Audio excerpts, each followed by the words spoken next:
सहारनपुर जिलाधिकारी मनीष बंसल द्वारा एसबीडी जिला चिकित्सालय का बारीकी से औचक निरीक्षण किया गया।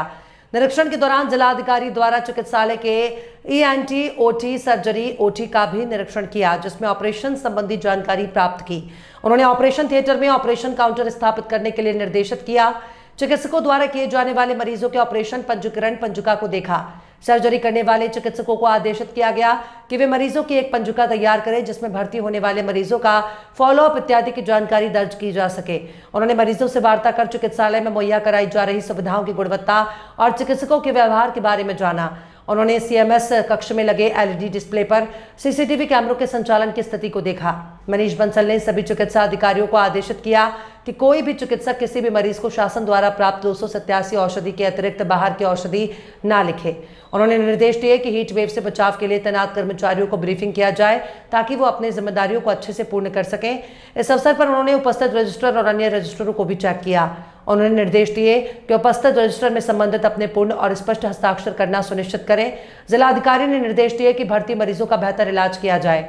निरीक्षण के दौरान उन्होंने कहा कि सभी चिकित्सा अधिकारी और कर्मचारी अपनी ड्यूटी पर समय से उपस्थित होकर शासन की मंशा के अनुरूप कार्य करें, ताकि रोगियों को चिकित्सा स्वास्थ्य सेवाओं का समुचित लाभ मिल सके। चिकित्सकीय परामर्श, पैथोलॉजी जांच, औषधियों का वितरण और देखरेख में किसी प्रकार की लापरवाही और कोताही ना बरती जाए।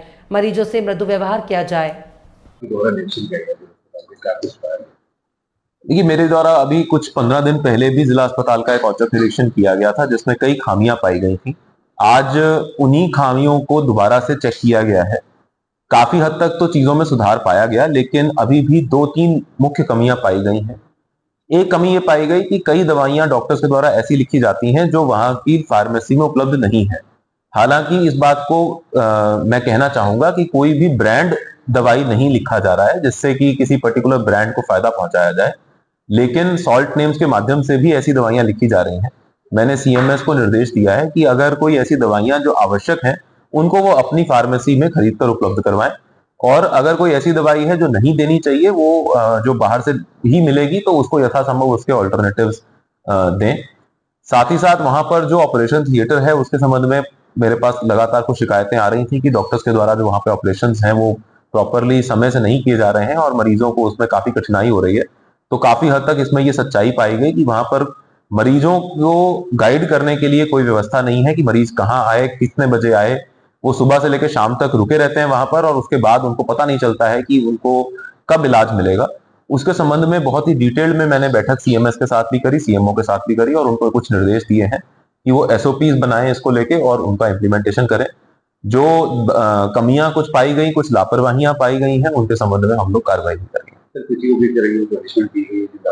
देखिए, कुछ एक डॉक्टर्स थे जो बिना किसी कारण के और बिना सक्षम स्तर से अपनी छुट्टी स्वीकृत कराए लंबे समय से छुट्टी पे चल रहे थे, और इसके संबंध में कुछ शिकायतें मीडिया के माध्यम से भी प्राप्त हुई थी। उन डॉक्टरों की सैलरी रोकी गई है, और एक नर्स जिसके विरुद्ध कुछ साक्ष्य मौके पर मिले, जिसके द्वारा प्रॉपर जो है वहां पर जो डॉक्टर्स के द्वारा प्रिस्क्राइब दवाइयां हैं वो ना देकर उनको बाहर से कुछ दवाइयां लिख दी गई थी मरीजों को, उसके खिलाफ भी कार्रवाई की जाएगी।